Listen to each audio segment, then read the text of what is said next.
बात करते हैं आज के स्टॉक ऑफ द डे की या इस अर्निंग सीजन के स्टॉक ऑफ द सीजन की। जी हाँ, हम बात कर रहे हैं इटर्नल की, यानी कि जोमेटो की पेरेंट कंपनी।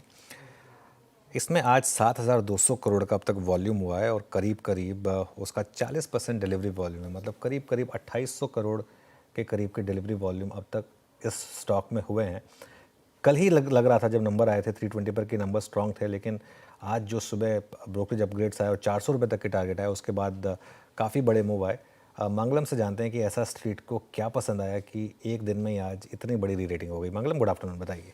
Good afternoon. तो अगर आप इटर्नल के नंबर्स देखें, कल अगर जो रिपोर्टेड नंबर्स थे कंपनी के 70% रेवेन्यू ग्रोथ, 35% एबिटा में डिक्लाइन और 90% नेट प्रॉफिट में डिक्लाइन, तो लोग कहेंगे कि 90% किसी कंपनी का प्रॉफिट गिर गया और उसके बावजूद स्टॉक 15% चल गया। तो मैं कहूँगा बिल्कुल, क्योंकि उसके जो इंटरनल्स थे, इटर्नल के इंटरनल्स काफ़ी अच्छे थे। इस बार मार्केट कैप कंपनी का जो है 3 लाख पार कर चुका है।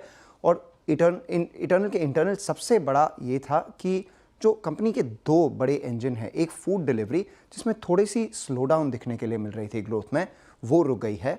और क्विक कॉमर्स जो ब्लिंकिट का बिजनेस है, वो काफ़ी तेज़ी से बढ़ रहा है, ओवर 150% रेवेन्यू पे। बट पिछले 4-5 क्वार्टर में कंपटीशन के तहत उसमें एबिटा लॉस जो है काफ़ी बढ़ गया था। पिछले क्वार्टर और इस क्वार्टर में वो लॉस भी कम हो गया है। तो मैनेजमेंट की कमेंट्री दोनों तरफ बहुत तगड़ी है। उन्होंने कहा कि आगे ग्रोथ बढ़ने की उम्मीद फूड डिलीवरी में, और दूसरा उन्होंने ये कहा कि ब्लिंकिट में कंपटीशन अगर अभी जैसा है वैसा ही रहा तो मार्जिन्स भी उनके बढ़ जाएंगे। ये फूड बिजनेस का जो ग्रोथ है कम हो रहा था, अब ये 16% पे सेटल हो चुका है। और यही अगर आप ब्लिंकिट में देखें, उन्होंने 150% रेवेन्यू ग्रोथ किया है और उनके पास 250 स्टोर्स उन्होंने जो है वो इस क्वार्टर में ऐड किया है। और जो ब्लिंकिट का एबिटा लॉस है वो भी नैरो होके 160 करोड़ के आसपास हो गया है, 180 करोड़ के आसपास। ये दो पॉजिटिव्स। तीसरा जो उनका ग्रोथ ड्राइवर है वो है डिस्ट्रिक्ट। तो अगर आप देखें तो डिस्ट्रिक्ट में कंपनी ने कहा है कि ये $3 बिलियन के आसपास रेवेन्यू हो सकती है, करीबन 27-28 हज़ार करोड़ अगर आप देखें आज के डॉलर के भाव के हिसाब से। और एनुअल एबिटा $150 मिलियन के आसपास हो सकता है पिछले अगले 5 साल के आसपास में। तो ये तीन जो उनके ड्राइवर्स हैं काफ़ी अच्छा कर रहे हैं। और चौथी चीज़ हम देखते हैं कंपनी का कैश।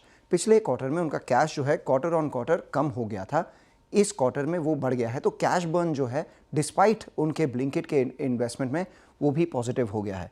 तो उनका कैश बढ़ गया है, आपका डिस्ट्रिक्ट ठीक कर रहा है, फूड डिलीवरी बढ़िया है और ब्लिंकिट भी बढ़िया है। तो जब ये सारी चीज़ें चलती है तो आप इटर्नल में सिर्फ देखते हैं कि इटर्नल अकेला ही अच्छा नहीं है, बाकी सब भी बढ़िया हैं। तो जब वो कह रहे हैं कि उनका बिजनेस अच्छा करेगा तो स्विगी क्यों नहीं?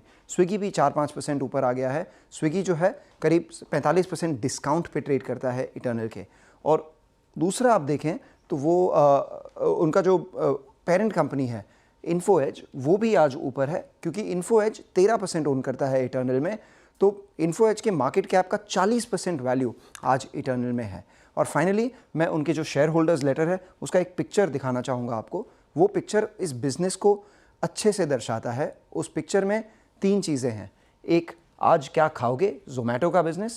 आज कहाँ जाओगे, डिस्ट्रिक्ट का बिज़नेस। और आज क्या मंगवाओगे, ब्लिंकिट का बिज़नेस। एक पिक्चर में उन्होंने अपने पूरा बिज़नेस को क्लियर कर दिया, खाओगे, जाओगे, मंगवाओगे। अब पैसे कहाँ से लाओगे? चलिए, शुक्रिया मंगलम। तो ये आज का stock of the day without a doubt Eternal. Neeraj ji, खरीदोगे क्या स्टॉक?